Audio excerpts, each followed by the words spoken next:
For the end of the year, I'm super excited to bring you the Homebrew Hacks Show.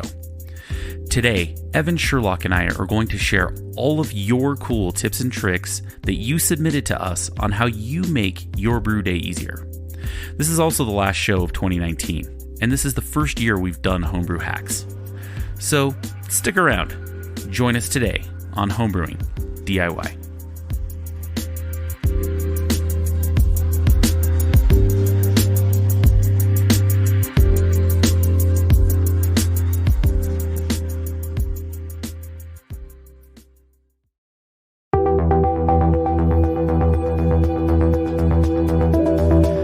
Building recipes and taking good notes are two of the key fundamentals of making great beer. This is one of the first things that you learn when becoming a new brewer.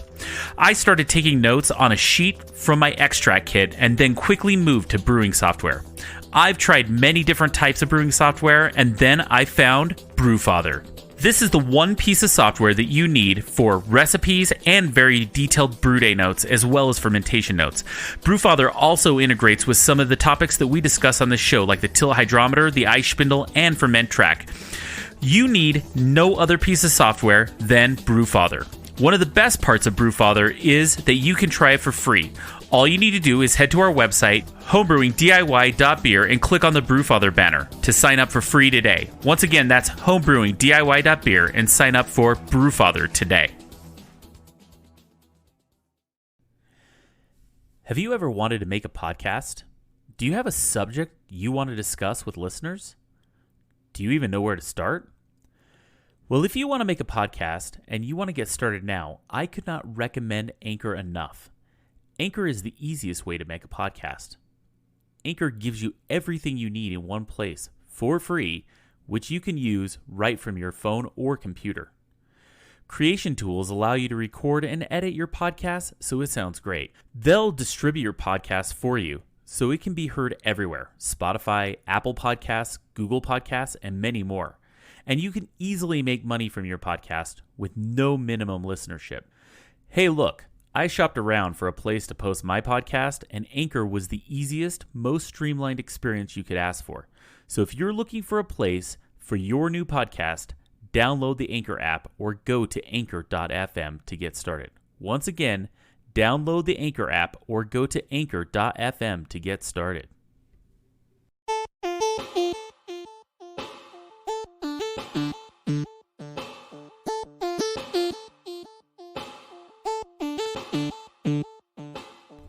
And welcome back to Homebrewing DIY, the show that takes on the do-it-yourself aspect of homebrewing. Gadgets, contraptions, and parts, this podcast covers it all. On today's show, this is our first annual Hombrew Hacks Show, where I'm joined by Evan Sherlock, president of the Olde Town Mash Paddlers. Today, we're going to go through all of your homebrew hacks, and we got hacks via email, social media, and many other sources. And we're really excited to share some of the really great ones that you sent in to us. But first, I want to wish you all a great 2020, and may you brew something truly amazing this year.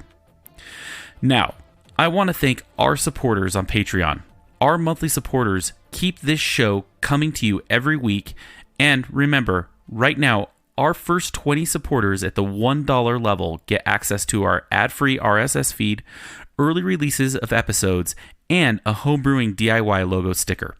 Sign up to be a patron at patreon.com/homebrewing DIY. You can also support us by giving the show a review on Apple Podcasts, Stitcher, and podchaser.com. Your 5-star review will help others find us. The last way to support the show is to head over to our website, homebrewingdiy.beer, and use our support banner for Adventures in Homebrewing or Brewfather. When you buy from them, your prices never change, but they support the show because they know that we sent you. Well, that's it. I'm trying to keep things kind of small and short today, so let's just get into the Homebrew Hacks Show with Evan Sherlock today on Homebrewing DIY.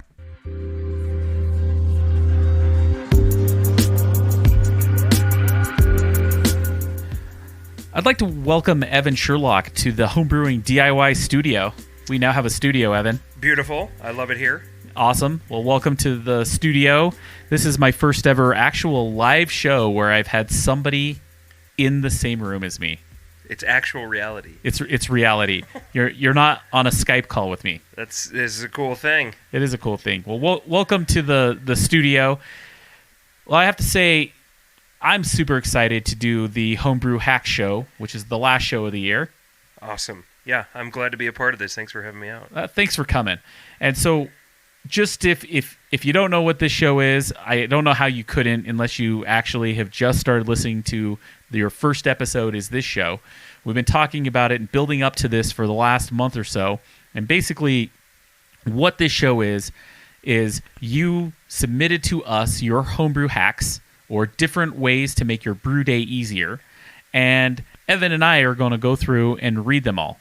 We've actually got us a couple of beers here. We're both drinking Sierra Nevada Celebrations because it is the holidays. It is. And we're going to sit here, have a beer. We're going to then go through the different hacks that you've all submitted. And then from there, we're going to take 5 of them that we think are the coolest hacks that we've never heard of before or something that we've really just were like wowed by.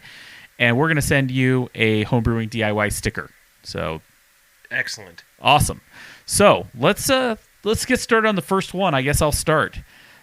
The first one that was submitted to me was from Jeff. He was an Instagram user. And Jeff actually wrote, if you don't have a strainer for sparging, you can use the lid of a Tupperware box or something else thin and flat and let it float on the mash and let the sparge water run over it. This should reduce the oxygen intake. So let's kind of talk through that, right? So if you were, you've got your mash and it's sitting there, you're all grain, and he's kind of like saying, hey, if you need to spread the water over the top of it to kind of rinse your grains, right? Sure. You're going to then take your water, put it through like a Tupperware lid with some holes in it, and try to spread that water so you're not just pouring it and making a funnel right down the middle. Right. I've also heard of guys using like a colander.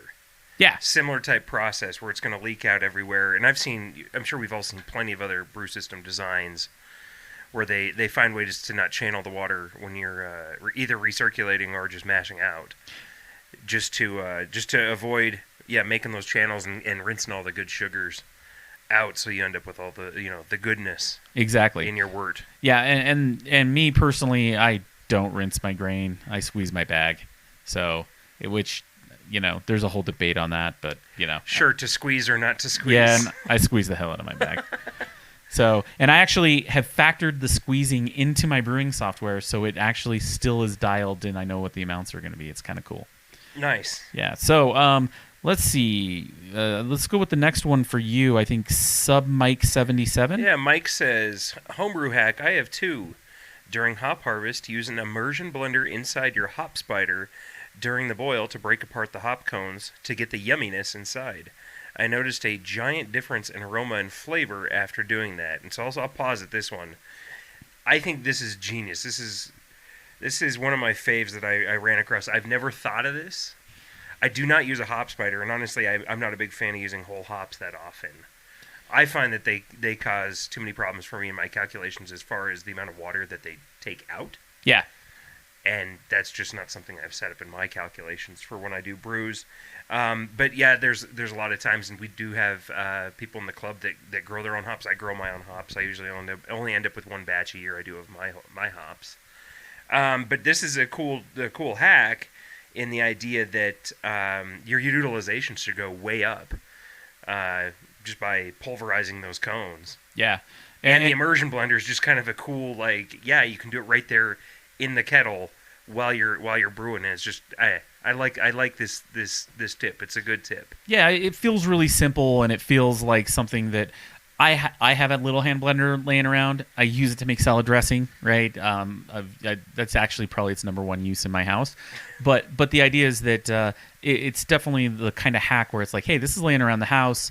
You could easily take this small tool, get it in there, and get those whole cone hops, especially if you're fresh hopping, right? Because fresh hops that aren't dried are going to be harder to break up. They're sticky. Whereas like if you've dried out your hops, you're going to have an easier time getting them to break up. I think you could just crush them with your fingers. Real crush brittle. Them in the bag before you put them in. Exactly. But this way, you're doing a wet hopped beer. you're putting those fresh hops right into that spider, and then you just pulverize them down to nothing and really get a lot of that resin right straight into your right. And well, you're gonna have a lot of stuff drop out into the trube. Exactly. At the end too, which is kind of nice. You're just that utilization's going up, and I think that's what a lot of people are looking for. Because you talk to a lot of people that use whole hops, and at times they'll talk about how it's more unpredictable compared to pelletized hops. Exactly. Mike's also got another one, which is cut a 1-inch piece of tubing to connect a bottle wand to your bottling bucket. Then put the bucket on the counter above the dishwasher, which is exactly what I do when I bottle.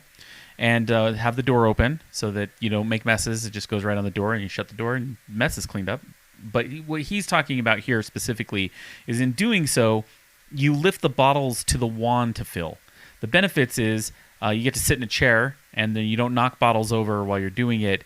And the excess tubing length, that you're. So, for example, the way most people take bottling is they have a tube. And they have a bottling wand on the end of that tube, and the bottles are all sitting on the floor, and you go from bottle to bottle to bottle. What he's talking about doing here is you just take a little 1-inch piece of tubing, and then from that 1-inch piece of tubing, you bring the bottles up to the wand, fill, and then pull down, and it's off the ground, right? Right, and suspended by its own weight. Exactly, and then if it drips, it just gets caught on the dishwasher door. This is a really clean and easy way of doing it, and actually, I will say, I'm on Instagram and I do follow Mike, and I have actually seen I'm sorry about the computer noise there, but I have actually seen on Mike's Instagram him bottling this way, and it's pretty cool. So definitely something I would recommend for keeping things clean. He does have a bonus on this, which is don't be afraid to experiment with bottling solutions. I've used hot coffee, sugar for a coffee porter, honey for a honey nut brown ale, etc. You just throw them right in the bottle as you're bottling and just kind of add some extra flavor to it. So those are also some really good tips. Right. So the next tip here, that one's not a tip. Where are we at here? Instagram user Beerology Olivia. Yep. By the way, my homebrew hack would be to ferment inside my keg so there's less transferring and less room for sanitization error. Yeah, I've got to admit that's something I've always wanted to do about fermenting in a keg. Easy to clean. Right. We're already cleaning kegs anyway, and I don't know about all the homebrewers out there, but I've got some extra kegs. You have extra kegs? I certainly have. I have more kegs than I could probably ever fill. Exactly. I have 3 taps and like 7 kegs, right? Yeah, I think I've got about 8 or 9 kegs. Yeah. I usually only have 2 beers on tap. Yeah, exactly. So you have, if you've homebrewed for any amount of time, you just acquire kegs. It's kind of a thing. You'll find a good deal. You'll buy one just because it's a good deal. And but the idea is that fermenting in a keg is one of the reasons that I'm intrigued by this, is that you get to ferment in stainless steel, which is and this is probably the cheapest way to ferment in stainless steel, honestly. Honestly, totally. Because the rest of those fermenters, the stainless fermenters, are expensive, insanely expensive. Yeah. The one thing with fermenting in a keg, and kind of some tips to that, would be the dip tube. It does go all the way to the bottom, and so when you're trying to transfer beer out of it, or basically the dip tube, you're going to transfer the beer out through that dip tube. You don't want to suck up all of the yeast cake, right?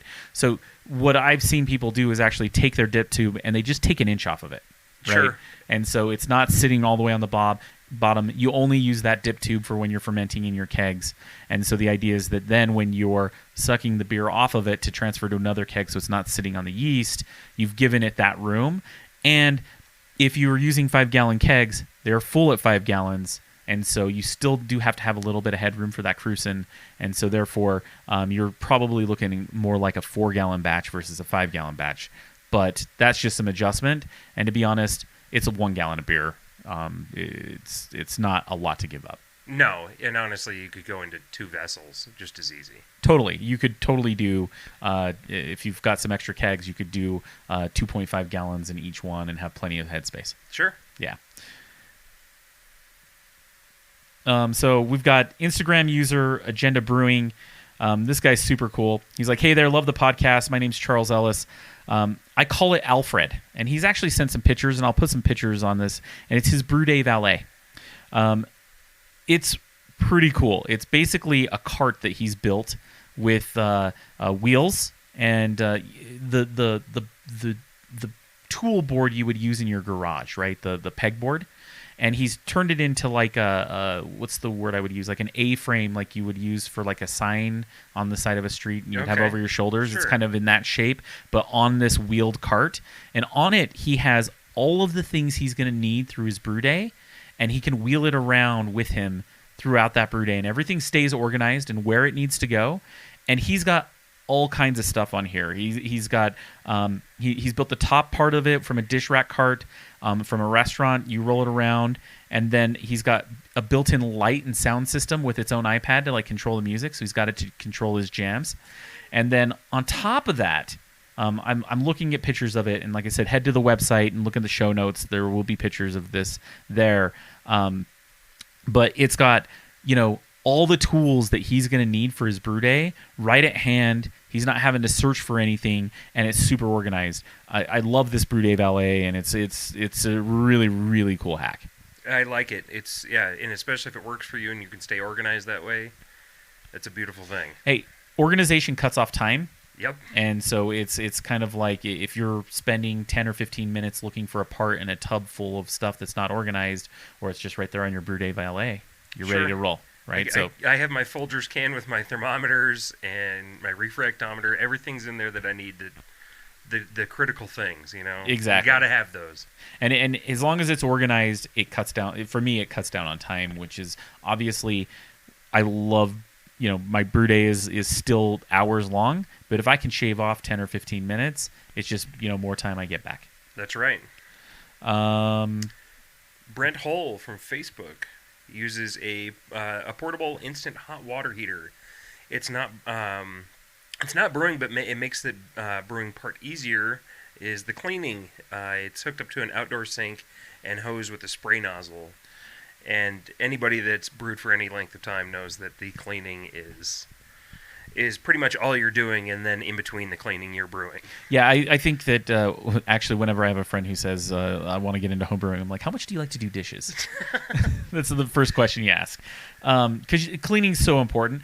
A couple things here. This portable hot water heater, and we have a photo of it. Once again, we'll add this to the show notes. It's really cool in the fact that it's propane driven. It's a propane driven hot water heater, and so it's not something that he has to have in his house. He could basically pull it out onto the back porch and still have hot water if he needed to. And then from there he uses the portable sink to run the hot water through it. But the key here is the spray nozzle. Having a spray nozzle is such a big deal when you're cleaning and you're trying to clean things outside. It's just a big deal.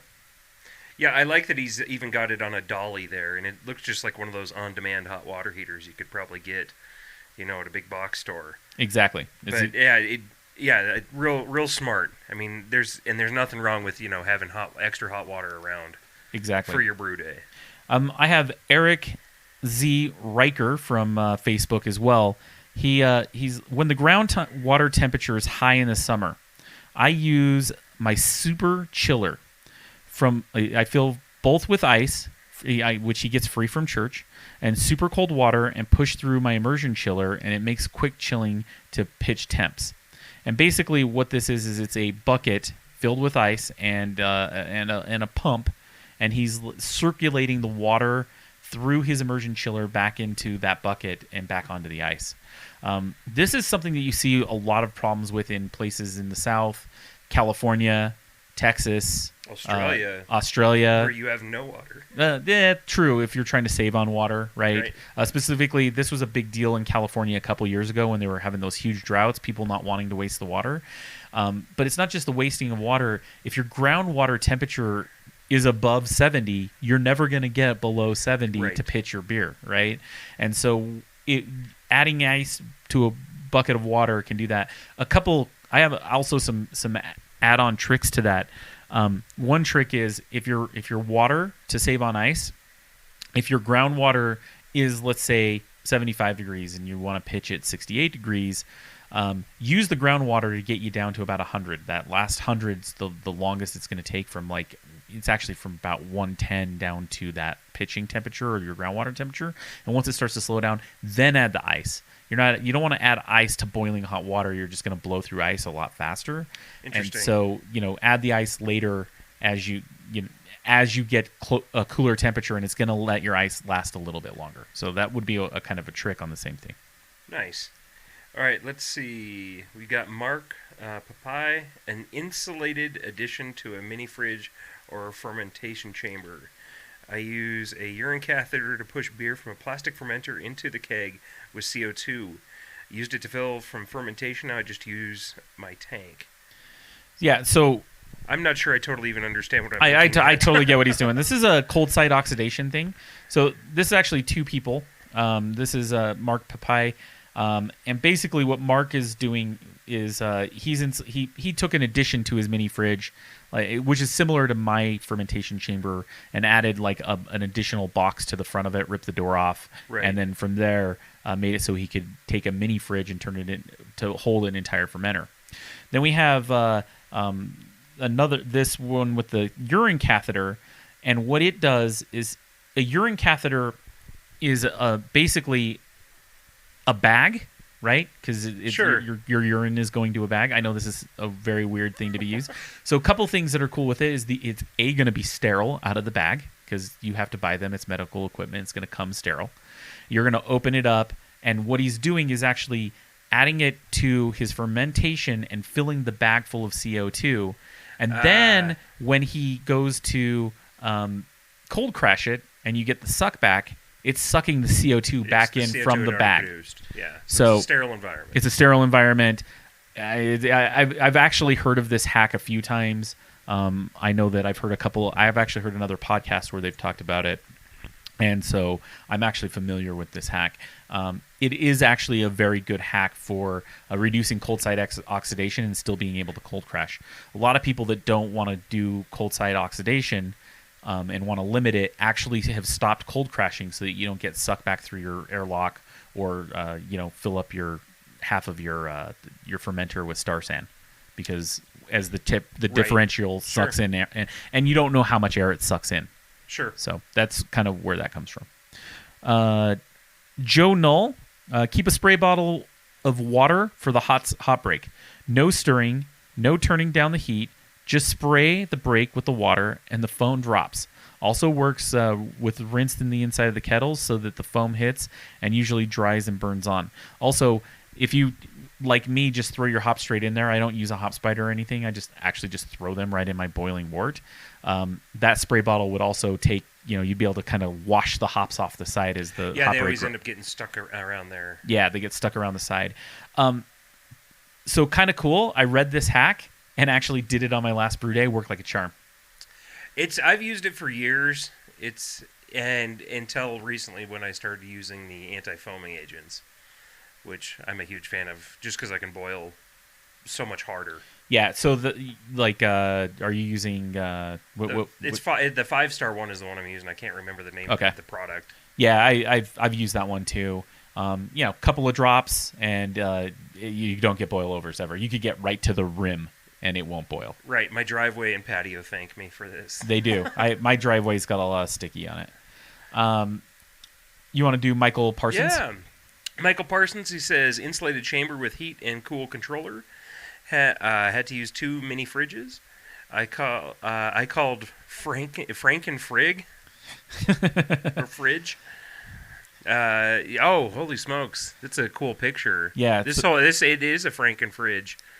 So what this is an OSB wood box for a fermentation chamber, and on each end he has 2 mini fridges on each end for the refrigeration. It could totally, I could see this totally working though, in the fact that one of the struggles I have with mine, because I have a mini fridge with a box on the front of it, is that when it's really hot in the summer, for me to cold crash takes a lot longer and probably uses a little more energy than I should.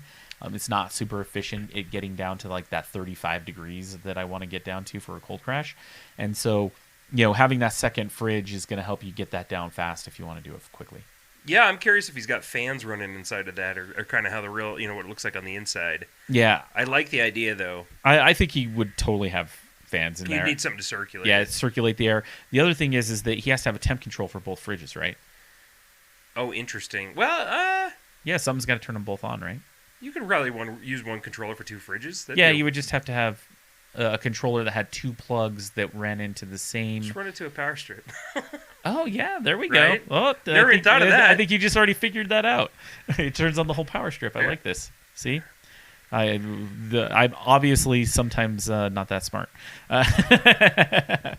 Let's see. We have. I'm gonna totally butcher this name, but I'm gonna say it's Sage Hardin Anthony the Fourth. His DIY fermentation chamber, he puts a ball lock connector on the end of his auto siphon to transfer to kegs. Most recently, I made a removable whirlpool arm that you lift out of the kettle and put into the fermenter for easy and quick transfers to the fermenter, which is that's kind of cool. Like, you trying to get oxygen into your beer as you're trying right before you pitch. Right. So you get a good healthy start on the yeast. And so one thing that he's kind of done here is he's got the ball lock on the auto siphon that siphons out, right? So it's got a good connection. Pumps over to this like sparging arm, and basically is like sprinkling it into his fermenter so that it's got lots of oxygen. Good oxidation. Exactly. I like it, and especially if you can do that in a sanitized, closed environment. That's fantastic. Exactly. Usually, I'm just I just dump mine. Yeah, me too. Mine I actually I have a hose that comes off and just fills up my fermenter. Do a transfer. Yeah, just do a transfer. All right, off the ball valve off the front. So it looks like our next one is from Jim Fisher. Using a paint stirrer and drill to get plate chiller performance for my immersion chiller. And I've heard of this hack before, a couple of years back. I've never done it. I do have one of those paint stirrers, or mine might be for concrete, for like a 1/2-inch drill.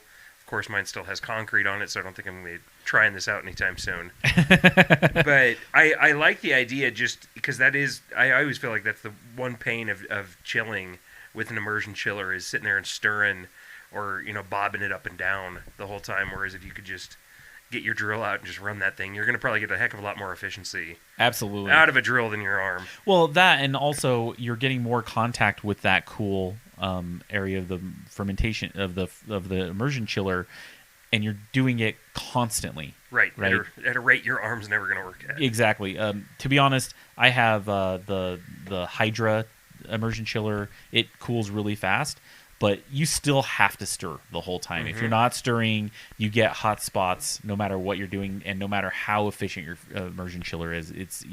You're still going to have, it's a column of heat that needs to be dissipated. And you're still probably looking at, 8-12 minutes for exactly. cool time? Sure. Exactly.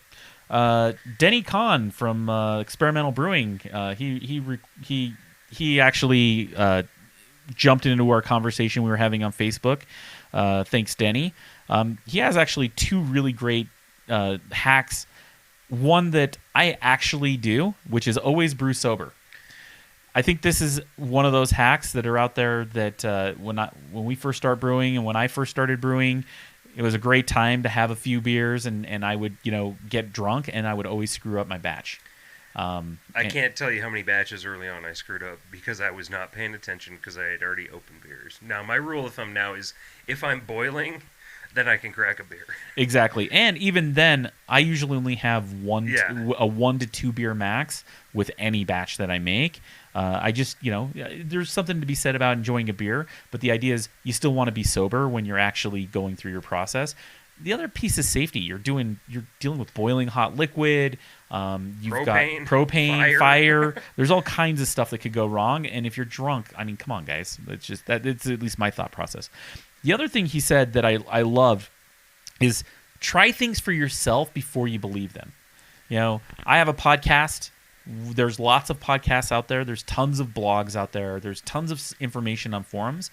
But the fact is that he's kind of right here in the fact that, like, I think that as brewers we get very dogmatic, and the fact is that you don't know that answer until you actually do it for yourself, and you can test it for yourself and taste it for yourself. If you feel that helps make you make better beer, go right ahead. Nobody's knocking anything that you believe, But the fact is that I think one of the best pieces of advice you could get out there is to try it for yourself before you believe it. Absolutely. No, that's really the only way you're going to get good experiences and have knowledge to have the conversations. Exactly. Is put yourself out there and try the things that you've been told do or do not work. Exactly. And understand why. All right, so our next one comes from Tim Vandergrift. It says, TPS analysis of each brewing system I use.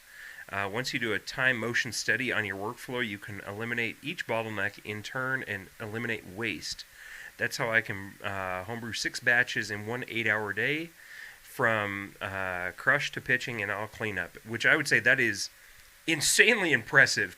If anybody that's knocking out 6 batches, it's super in one impressive. day, I'll tell you, it takes me months to get 6 batches under my belt. Yeah, and I could have some questions about that, right? Yeah, you're doing 6 batches. How many of them are boiling at the same time? Like, do you have... Right, how many burners do you have? Yeah, how many burners do you have going on? There could be some things. But the key is that I think what Tim's talking about is he's taken an analysis of every step in his brewing process and made it as efficient as he possibly can to create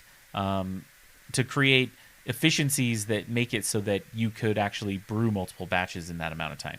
Sure, and I'd be even curious if he's still even using like chilling water from one batch for water that's getting hotter to come into like the next batch. I know the big guys do that. Yeah, that could. You know what I'm saying? Like if there are efficiencies he's eked out like that. I'd be very curious to know a lot more about what this process actually looks like for him. And because he's doing TPS reports, we all know that his boss at the office space is very happy with him. The first time I read that, I had to relook at it about 3 times. I was like, are we really talking about TPS reports? So true. Chuck, I'm going to totally torture your name, Chuck. I'm sorry. Reneeswick. I use a small 6-pack igloo cooler as a sidecar for mashes. If I'm doing a second runnings, I will run off the first, and then whatever I was going to add to the second runnings is already mashed and ready to sparge. I simply add it to the previous mash and then begin sparging. Also works great for a Cambro for pulled pork. So basically, he's got this 6-pack igloo cooler. So we're talking real small. 6-pack igloo coolers. I've got one of those. It's 6 cans of beer. That's about all that fit. Yeah, exactly. And so if he's doing the second runnings, he'll run off the first of whatever he was going to, add the second runnings to an already mashed. So he's actually adding his second runnings from that small cooler into something he's already got mashed. So he's doing multiple batches. Okay. And then he's mashing already ready to sparge. So that makes a lot of sense. And then which could help with some better efficiency from those second runnings as well. Sure. Right. Cool.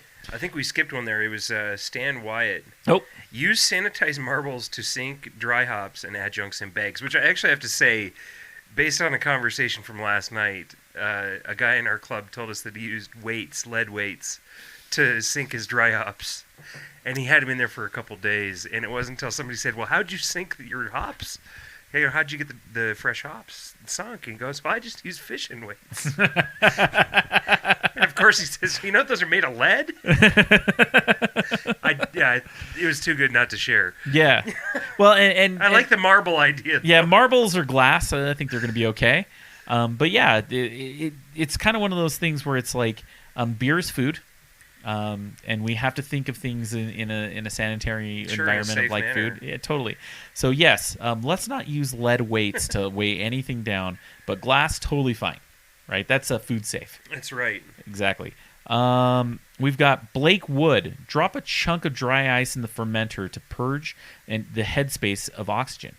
If you need to, open it after the active fermentation is completed. So what he's talking about here is let's say you want to reduce your oxygen in your fermenter. He's talking about just take a piece of dry ice and let it boil in some water to get rid of the headspace out of there. Dry ice is also a good way to cool and carbonate a sample beer in a few minutes, just so that you can calibrate how much of a tincture to add to a bottle to get the flavor that you want. This is hard to gauge when the beer is warm and uncarbonated. That's a really That's great a idea. super great tip. Yeah, it's a great idea. One of the things is that when you add carbonation, you add carbonic acid, and so it does change the flavor of your beer. When you taste a flat beer, it is a very different flavor than a carbonated beer. We all know it. Sure. Right? And so to be able to just have a little piece of dry ice and drop it in there, dry ice is very cheap, and you could get a quick little carbonation of it. It's not a bad idea. All right, looks like our next one is from Todd Gamble. It says, if kegging, it always tastes better 3 to 4 weeks after being kegged, which I certainly agree with. I think that when it comes to kegging, I guess the style of beer would be dictated. But Yeah, generally speaking, it's if I can't say I practice any of this. I usually force carb everything, and I'm lucky if a 5-gallon keg will last 5 weeks at my house. Totally, but the other piece is that it depends on certain style of beers need some age, right? Sure. For me, if you've got a really malty style, a little age on it's going to help it a lot. But like an IPA, specifically these really juicy IPAs, they're so much better when they're fresh, and the fresher you can have them, sure. the better. Specifically if you're doing New England IPAs, they're so touchy with oxygen that specifically on the cold side that not drinking them as fast as possible could lose some of the hop character. Absolutely. Yeah. Absolutely. Stephen Boyajan, don't get drunk while brewing. That's another one. So we got 2 of those. You want to go do Sure. Michael Burrows? Is it? I believe it's Michael. Michael. Oh, that's it. Okay. Burrows, a sink in my garage, cut almost an hour. So kind of like we talked about before, staying clean. Yep, staying clean, but also having in proximity to you. Yeah, in proximity to you. Right now, I don't have a sink in my garage. I have to lug my kettle into my shower. I actually lug it into my shower. I have a shower that has a spray handle on it, and that's where I actually go and scrub my keg. It's a pain in the butt, and I have to, in my old house, not my new house, my old house, I had to lug it all the way downstairs to get to that shower with the spray nozzle. So it was a big pain in the butt. Jack Kenny, as I enter my 70s, I've re-embraced the notion of extract brewing as a good option for a quick turnaround and minimal physical impact to my tender body. We have some guys in the club, and actually there's some of the older guys in our club, and they still do extract batches, and they do a good job. Extracts and partials, there's still a handful of guys in the club that are still doing those, and I'll tell you, I've even seen them improve on those beers. Yes. And it's just through other kind of tactics. But yeah, you can make fantastic beers doing partials and extracts. Yeah, and the cool thing about extract brewing is it is quick and easy. Is specifically, if you do have some sort of physical limitation, not having to lug around 5 gallons of liquid or sparge water and lifting heavy things. One of the cool things with extract is you don't actually have to boil all 5 gallons at once. You can boil 3 gallons, move it into your fermenter, and add more water to it later to get it to the right gravity. Sure. That's how when I first started doing extract batches 20 years ago, that's how we would do it, and that's how you chilled it fast, was just adding your tap water. Adding cold water. Yeah. And that is also less lifting and those kinds of things as well. Let's see. Next one is John Murphy. Star sand in a spray bottle is a must, I feel. Super easy to just spray it over everything. I haven't tried this one yet, but I've had a friend say having sections of gutters filled with sanitizer for the longer tubing of your siphon hose is handy. It's not a bad idea. Oh, the Star Sand bottle comes with me. Yeah. It's used all the time. Yeah, the Star Sand bottle is something, I have multiple of them. Pretty much every brew area that I have in my house, like for example, around my kegerator, upstairs near my fermenter, inside my garage where I brew, there's a different Star Sand in it. The thing with Star Sand in a spray bottle, I will give you as a note and an extra tip: use distilled water. Don't use If you use tap water, the minerals in the water actually don't allow the star sand to last more than a few days, maybe up to a week. If you use distilled water, it'll last forever. It doesn't go bad. Interesting, and I'd also add to that just Star Sand spray bottle tips. Buy the nice spray bottle. Yes. Go ahead and spend $6 or $5 on the real nice spray bottle. You'll thank yourself, because the cheapy ones, I don't know if it's the acid of the Star Sand or whatever it is, they don't last forever, and the more expensive ones, whatever the difference is, the gaskets, I have no idea what's going out, but they will lose the ability to spray over time, I've experienced. Yeah, what happens is that the expensive ones are actually rated for having chemicals in them. Sure. And I think it is that they're able to withstand the acidity of the Star Sand. Star Sand is a pH-driven sanitizer, and so it is a very low pH. It's, into sub 3. I think it's 3.3. You have to throw it out, what it is. right? Yeah. If it's above that. And so the idea is that it is a very acidic solution, and if you have a cheap spray bottle, it's going to start to degrade the plastic into a way that is not a healthy for you, probably, and then B, because you are consuming Star Sand essentially, and then B, it's going to start to fall apart and lose functionality. Tony Morell. I keep at least one large dog nearby to help clean up grain spills, and he's got a picture of his dog, and so we love brew dogs on the show. I'm a fan, and I will say this was on our Instagram post, and he got a lot of love with this dog picture. So nice. All right, our next one is from Robert Whiteman. I brew in the garage and filter my water. I cut my brewing time a lot once I started pulling water straight from the hot water heater.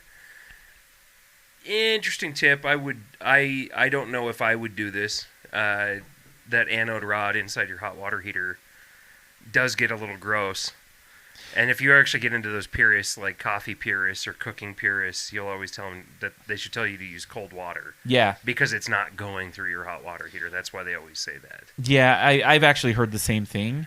But on the other side of it is the issue for me is I use distilled water for all of my brewing and start there. You build your profiles and up. I build my salt profile, so I don't even have that option. But if you're looking for a shortcut to help boil water as quickly as possible, starting with hot water would help.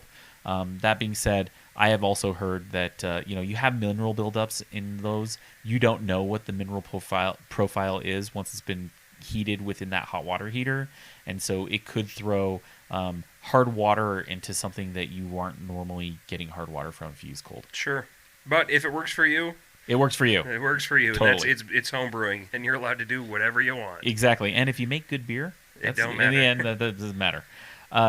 Taylor Wayne, snow makes the best ice bath. Yeah, I've seen.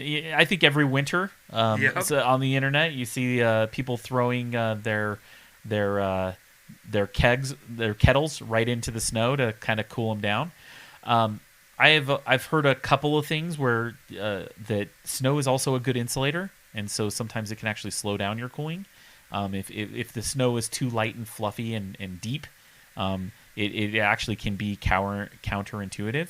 But if it's a real cold night and real icy out, and you just go throw it in something that's not super, insulating, yeah, totally work. I used to do it back in the day in college when I started brewing. It was good memories. Yep, exactly. I have to admit, I think every guy that's brewed for years has done it. Sure. Yep. All right, our next one is Stephen Quick. Overnight mash, boil in the morning with 2 kids. This makes it so I'm not taking up a whole afternoon, which I used to do this years ago. I haven't done it in years, but I used to do it days when I would I could go into work late, and so I would mash the night before, boil in the morning, and be done in less than 2 hours. So it's a good tip. I really, and especially with kids, I get that, you can't always just throw away an entire Saturday hanging out brewing beer in the garage or on the back patio, but if it saves you time and it gets you to brew your beer, that's a fantastic tip. We got Matthew James Schulte from Facebook. I bottle because it's a pain in the ass. I bottle 22 ounce or bigger bottles because who's going to drink 12 ounce bottles? I found a quart bottles with pop top. Bigger bottles means less bottling. He's 100% right. If you have bigger bottles, you do have to fill less bottles. That's actually what made me start kegging, because kegging is literally just like filling one bottle. The biggest bottle. It's the biggest bottle, right? But the idea is that, it's a great shortcut. I would rather do 20, 22-ounce bottles than 50, 12-ounce bottles. Sure. I think that's why most homebrewers have a giant collection of Balmers. Yep. And you'll always see guys that want to get rid of their giant suitcases full of 12-ouncers. Exactly. Because you're not going to use them. I only have a 6-pack of 12-ouncers always around for homebrew competitions, because those are always required to have 12-ouncers. Right. Those will have 12-ouncers. That's true. That's the only thing that goes into 12-ounce bottles. Either that or, I will say barrel-aged projects. Like the 14% beers, I could get by with just having a 12-ounce. Totally. Well, and to be honest, that's probably the right size if you're drinking it by yourself. Right. You want to do Patrick? Yeah, our next one is Patrick Baxley. I collect super hot water coming out of my immersion chiller in a pot to do my cleaning with. So that's just another good use of keeping that warm water around, especially when it's first coming out. That water is hot, blazing. Yep, steaming. Yep. No, that's a perfect. And yeah, I could even see throwing some soap into a 5-gallon bucket and fill that thing right up, and exactly, you got your stuff to clean your pot with. Exactly. Kim Element, adding ascorbic acid to my New England IPAs to thwart oxidation when bottling. That is one of the struggles with New England IPAs, is that it's really, really difficult to do them without cold side oxidation if you're bottling. Sure. It's just specifically at a homebrew level, right? If you're doing canning lines and bottling lines at a pro level, have certain things that they can do to mitigate oxygen going into them. But at a homebrew level, it's nearly impossible. And there's a few different additives that you can get that can help, kind of eat the oxygen.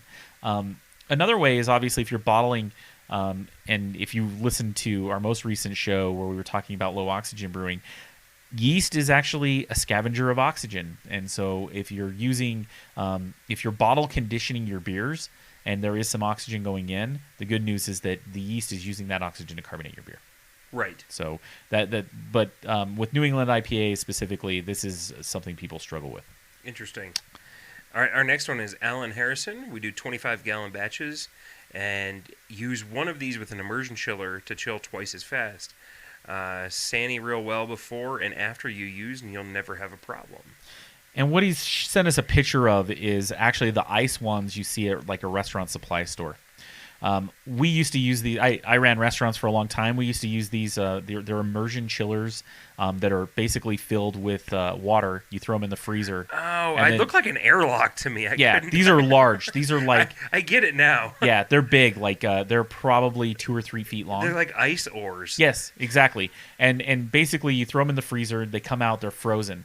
I actually have a story where I've used those before. I have a friend that owns a restaurant in Utah. He now owns a brewery and a distillery, and he had his first test system, and he invited me over to brew on his test system. It was a really fun day, but I had never used a plate chiller before, and I threw hops right into it. Didn't realize that plate chillers clog, and I totally clogged his plate chiller.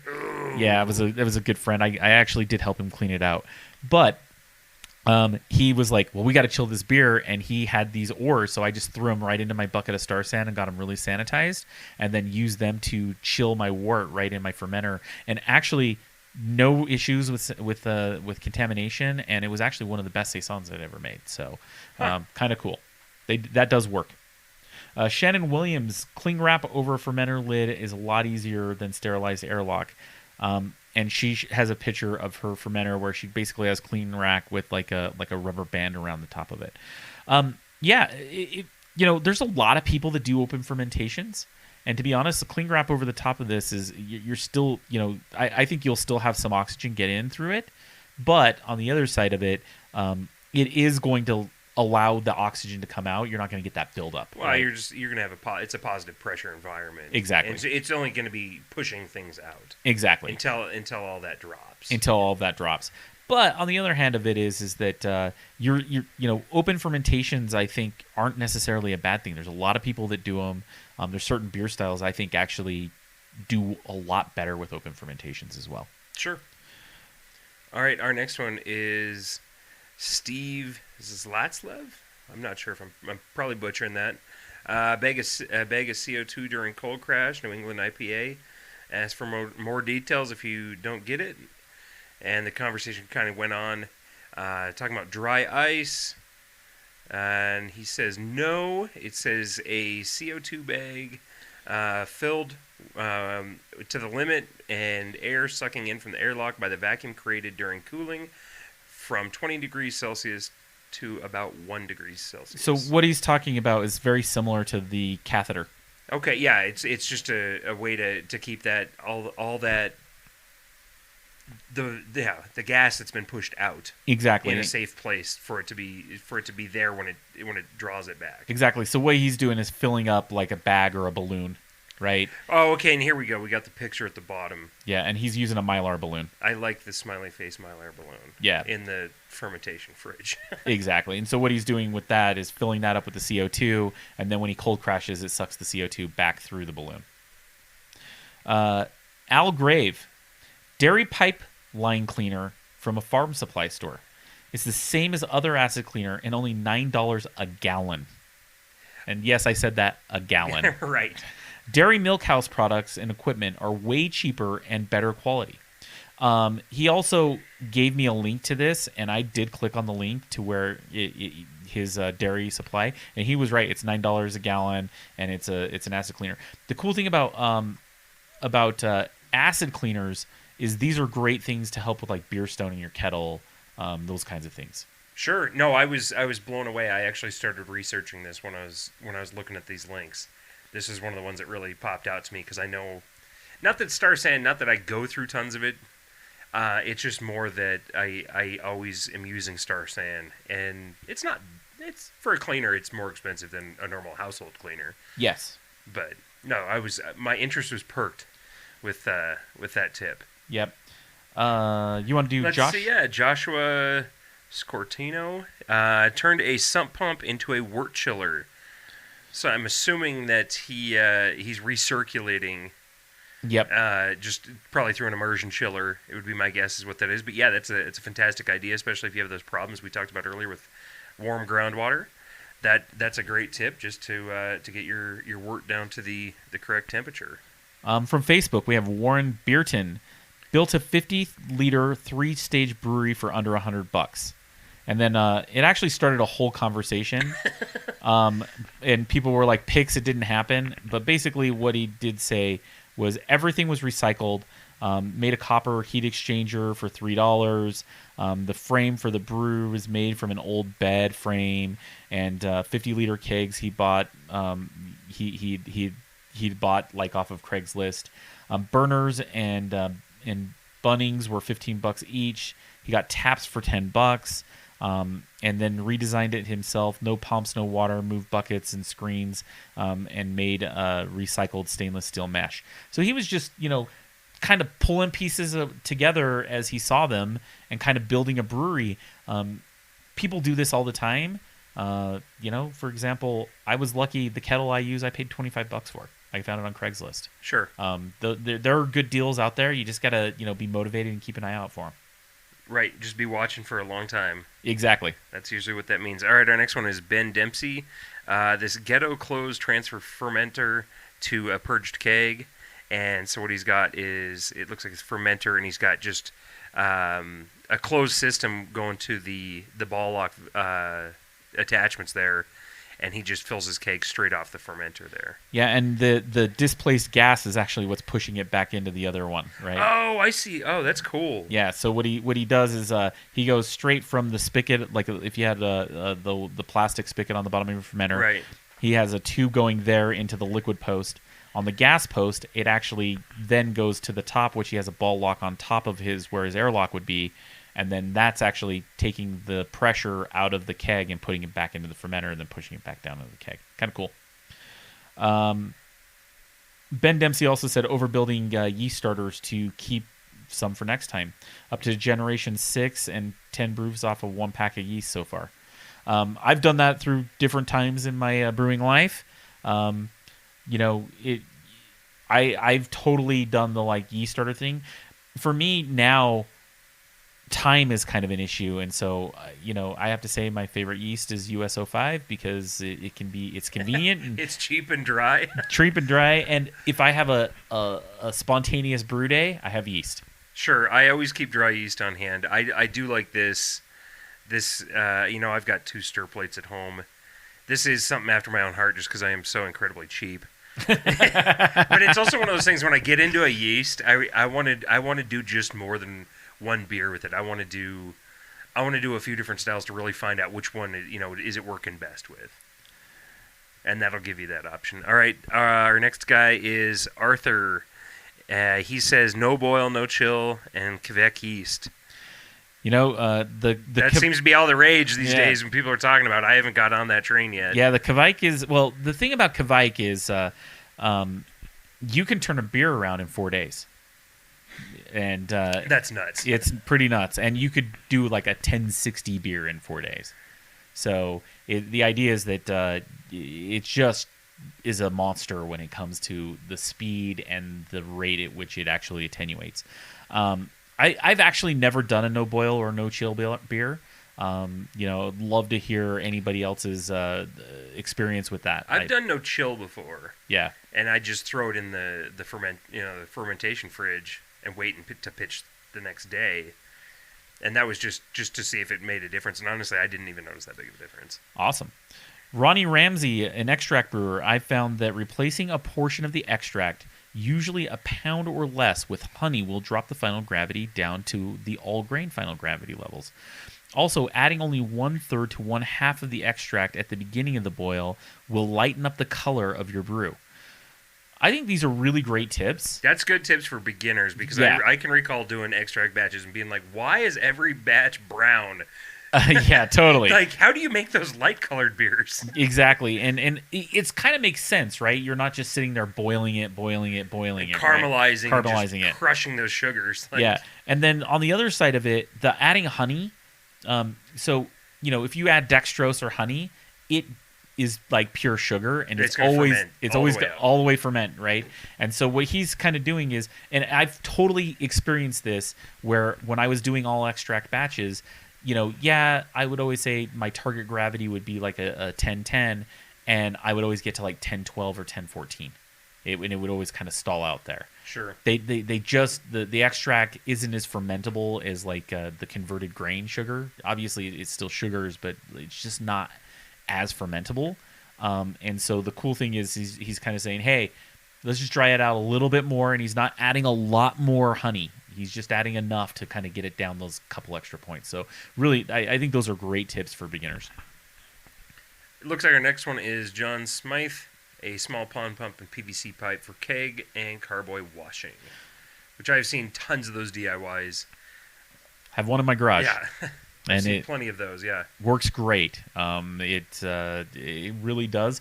One thing is that mine does that I will actually add is to kind of help hack that even a little more is take a T, like when you're building out your copper piping, take a little one piece that's like a T, right? Mm-hmm. And then take this and then take a piece of hose and attach that to it, and then have it attached to your ball lock on your dip tube, and then it'll go. You have the tube going up the top of into your keg, into your carboy, but then you actually have the splitter on it running the solution right through your dip tube. Oh, that's a good tip. Yep. So that's how mine's set up, and my dip tube is very clean. Adam Druick, I do not chill and clean as I go. I do no chill and clean as I go. Let me reread that. Have an all-grain brew day done in under 5 hours. I don't think it's uncommon, but I'm happy with it. My wife also got me a 300,000 BTU burner, and it helps a lot. I don't know the brand. I just showed up with it. She just showed up with it one day. I actually have a 300,000 BTU burner as well, and it's got like a gazillion jets on it. Yeah. And I can boil so fast. And to be honest, half of your brew day is waiting, right? You're waiting for water to get to strike temperature. You're waiting for water to get to boiling temperature, right? That's so, true. if you're just throwing more energy at it, it's going to help that be quicker. The one drawback to that, you do go through more propane. Sure. So I go through half a tank of propane in one brew day. Holy smokes. So you see a noticeable difference in the amount of propane you use. Sure. All right, our next one is David. David says, a big cooler on wheels that holds 15 gallons of Star San water for use throughout the brew day. Everything stays in that water until ready for actual use. Godsend. That's a lot of Star San. It's a lot of Star San. That's a lot of Sandy water, but, if that's what keeps your stuff clean and that's what makes your brew day go successful, that's fantastic. Yeah. I'm a 5-gallon bucket of Star San on brew day. It just to have things soak in. But on the other side of it is the spray bottle. Oh, the spray bottle. The spray bottle saves the insane waste of Star San. Exactly. That I used to do before it dawned on me to get a spray bottle. Exactly. Scott Broilis, poor man's glycol chiller using an aquarium chiller. And then, so he's got a conical fermenter, an SS, a really nice SS conical fermenter. And basically what he's got here is a TEC. He's basically got an aquarium chiller that he has submerged in a cooler with glycol, and then he's pumping the glycol around his fermenter, and then that's actually how he's keeping his fermenter cold. So that's a heck of a tip there. It is. He's using it's on Amazon. It's the Ice Probe thermoelectric aquarium chiller. It's a 4-inch. You should go on Amazon and do a search for that if you want to check it out. All right, our next one is Steve Zatzlev. It says that was the same one. Oh, it's the same. Yeah. Oh, I see. Okay, got it. Let's see. Emil Wilmar. It says overnight mashing works pretty well. We talked about this one, and just having time to free up in your day doing that overnight mash. Overnight mashing. I've never tried it. I should try it. It's probably give me an extra. You can stay up like an extra. Get your water going like before you put the kids to bed. Mash in, put the kids to bed. Just go to bed. Wake up early, a little bit early that day. You can knock out a brew in kind of your spare time. I'd need to do that. That would probably get me an extra brew day or two or something. Jim Reynolds, I built a 10-gallon brew rig with scraps on Craigslist finds for about $250 total. And he has a picture of it, and this is a pretty sweet setup. He's got a tower where he's a 3-vessel system. He's got 2 kegels with a cooler in the middle for his mash tun, and it's all on a stand with propane, with the gas-fired burner up on the top one and a gas-fired burner for his kettle. It's a really sweet setup, and to do this for $250 is a steal. Right. That's really what he's done. I'm gonna let you read this one. The Marshall Schultz. Marshall Schott. Okay. Buying Miller Lite. Yeah. So I don't know about this. So Marshall Schott's the from Brewlosophy. Oh. And he's saying his easiest hack is to just go buy beer. Of course it is. Thanks, Marshall. Yeah, it is truly the easiest way to get past making beer is just go buy some.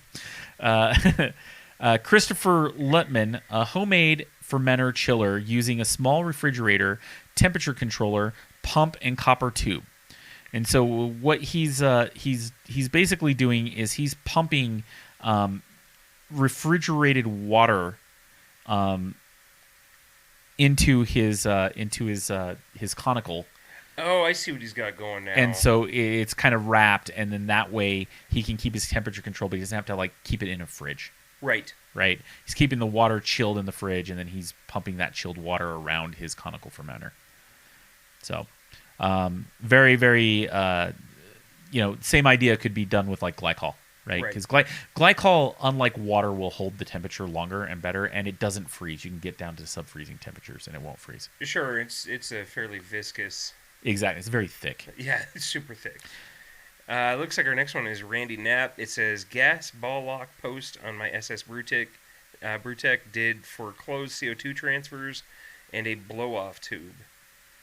not so sure I totally understand. That's actually what I've done to mine, except for mine's plastic. Mine's a plastic lid, but basically instead of having an airlock, he's put a ball lock. Oh, just a ball lock. Yeah. Okay. And so what he does is that instead of he does a blow off tube where he just takes the gas post, puts it on top with a hose going into a bucket. Into a bucket of water, right? Sure. Of sanitizer. Also, then when you go to do the closed transfer, just like we saw earlier in one of our hacks, where he's going from the bottom of the bucket into he can transfer back into the top of the bucket. Right. Yeah. Paul Pope, brewing a slightly larger starter to have fresh, clean yeast next time. Definitely a hack that we hear often. You want to do? Yeah, Joe DeLong. He says grain bread, which I've done that a few times. A while back, and just making some bread out of your spent grain. And Yes, you do have to cut it with quite a bit of flour. Yeah. I've other ideas when it comes to cooking with your spent grain or dog treats. Sure, I've seen those. I've seen the dog treats. I've seen people make cookies out of them. Sure, I during the summer warmer months, my neighbors that have chickens. Oh, They get, as long as they're cooled off. Yep. I can just go throw them all over their backyard, and the chickens will just decimate them. Yep. Chickens eat anything. Yeah. We had this conversation last night as well about chickens eating anything. Ben Dempsey, fill a keg with sanitizer, then use CO2 cylinder to transfer to another keg through the beer lines. And then you get a good, let me get you a good photo, and this will help. But you get a perfectly purged keg and the sanitizer that can be reused for months. And so the idea is that he's transferring through his kegging, like through his actual tap, back into another keg. And so the idea is that then you're purging, as you're emptying a keg of sanitizer, you're filling another keg with sanitizer, essentially. That's a good idea. One added trick I'll give you to this to kind of make this whole thing easier, if you use inner taps, which I have, they actually have a ball lock connector for a tap add-on. So you can actually have your faucet turn into a ball lock connector. And that's actually one of the ways I use for closed transfers is that let's say I have a beer that's lagering in a keg and still sitting on the yeast. I could then take it off of that keg and go into another keg with a ball lock straight off of the the faucet. That part is $8. So highly recommend looking at one of those if you're looking at closed transfer systems and an easy way to do so. That little adapter on your faucet's a really cool add-on. Looks like our next guy is Phil Addison. He says brewing on the driveway because Swimbo said that I couldn't use the stove as the smell of hops and the boil makes her sick. Used it as an excuse to upsize the brewing operation. I can't say that I'm as guilty on every one of these as Phil. Yeah, I got kicked out to the garage, and then, here I am now later building an entire brewery in the basement. But, I can definitely say when I rented houses and apartments all through my 20s, I've ruined more than one range in my day with caramelized wort. Exactly. Eric Hayden, my hack is to ask myself, what do I enjoy most about brewing? And then find ways to do more of that and less of the not-so-fun stuff. I think that is kind of true in the fact of asking yourself, what is it you truly enjoy about brewing? I think that could also be, like, what styles of beer do you love to make? What kind of things like that? But I would say I would also say to that, if you really hate cleaning, brewing's probably not for you. No, I would agree. So, you want to do Bob Savage? Bob Savage says, anybody use the vanilla beans from Costco? And I'd have to say, I only go to the super hippie spice store in Olde Town Arvada for my spices when I need them for brewing, which has only been, 3 times ever. Yeah. But, no, I never used the Costco ones, but I'm a giant fan of Costco myself, so I can imagine they're decent. Yeah, I've used the vanilla beans from Costco, and they work great. And then I think that's actually... I think that is all the tips. That is all of the hacks. So, man, so many.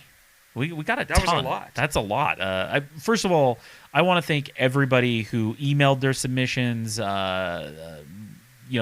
interacted with us on Facebook to kind of give us these submissions. I want to thank all of the listeners out there who really, told us the things that they do to make their brew day easier. There's some really great hacks here. There are hacks in here that I've never even thought of. And then you're like, whoa, yeah, cool. I could totally do that. And there's actually hacks here that I've, like I said, I brewed the other day and I used a spray bottle to spray down my my hop rake.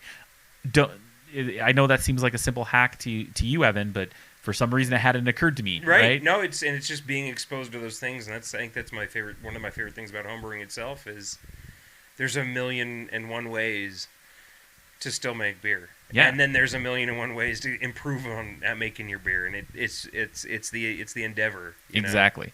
Well, let's figure out what we think are the best ones. All right.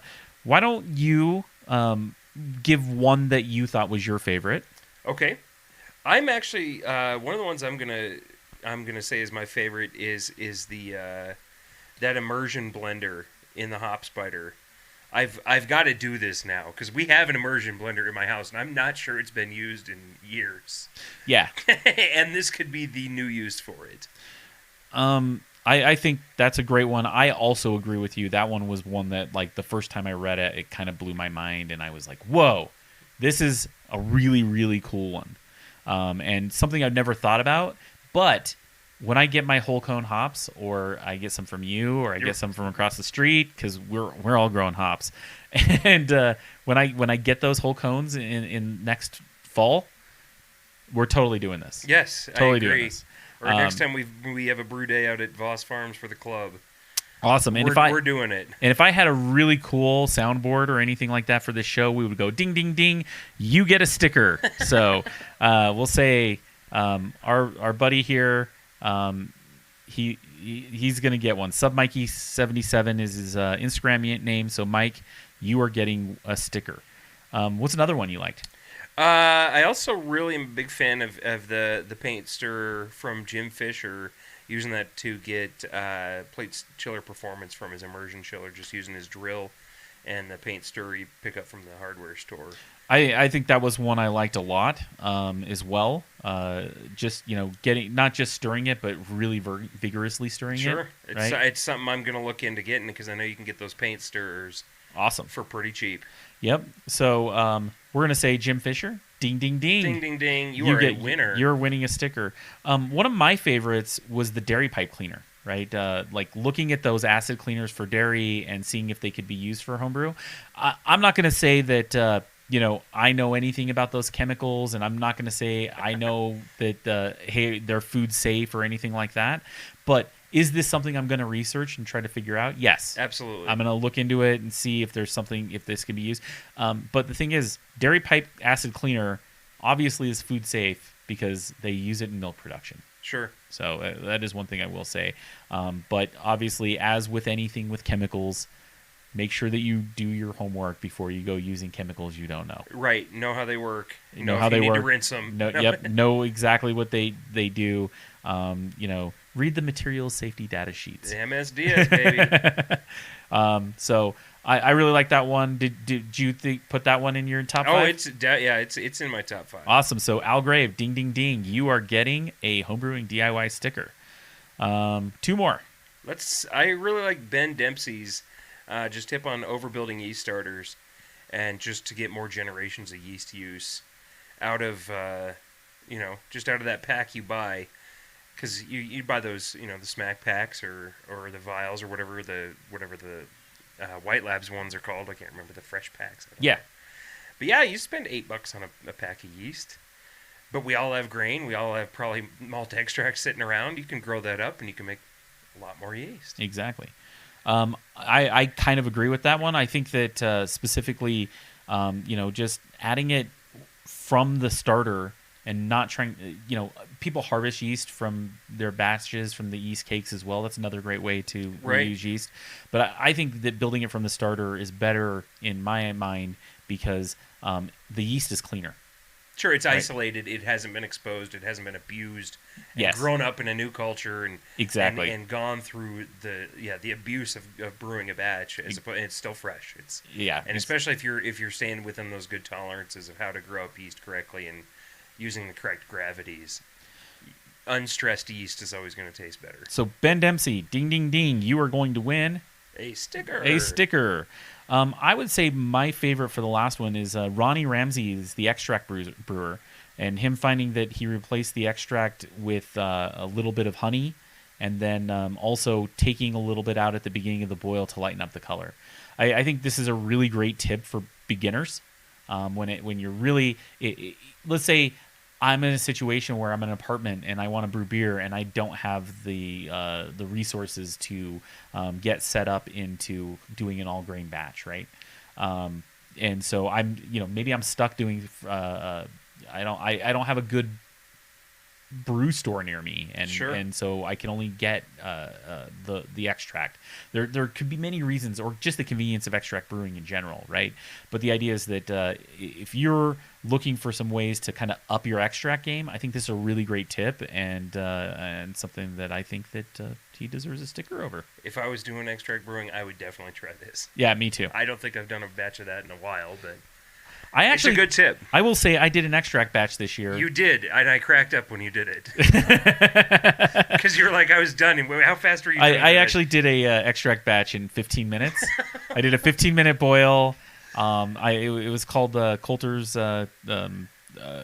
Expletive IPA, and basically I did a 15-minute boil with extract.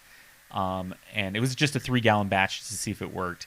And then I actually did 2.5 times the hops I would normally do in it to get it to be a hoppy, like West Coast style IPA.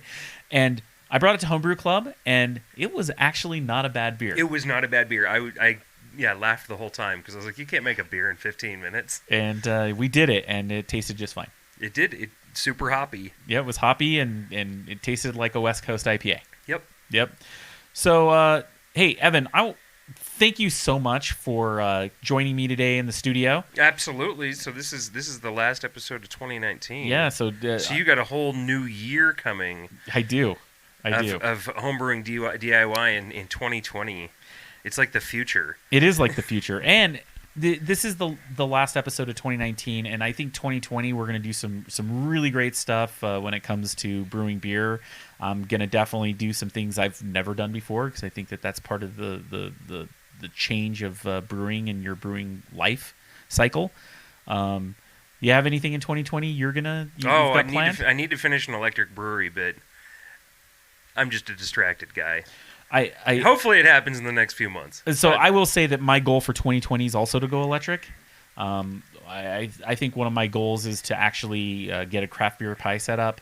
And I want to do just a single vessel brew in a bag electric setup that I can do 5-gallon batches in. Like that is a goal. That's an attainable goal. Totally, and I want to do so without having to buy a grain father. I want to build it myself. Right.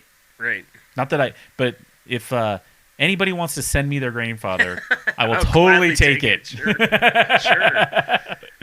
Sure. Well, once again, Evan, thank you so much for being on the show. Absolutely, I appreciate it. I'm excited. We'll definitely, obviously, have you back many, many times in the next year, I'm sure.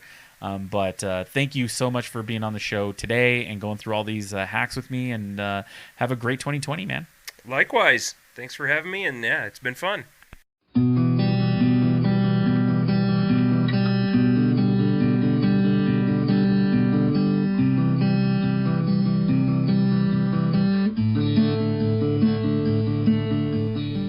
I want to thank Evan for joining me and going through all of the hacks today. It was really great. Also, I want to thank everybody who's been a listener this year. It's been a really great 2019 and starting this podcast. Well, that's it this week. Follow us on Instagram, Facebook, or Twitter. Just look for us at Homebrewing DIY. We'll see you next week in 2020 on Homebrewing DIY.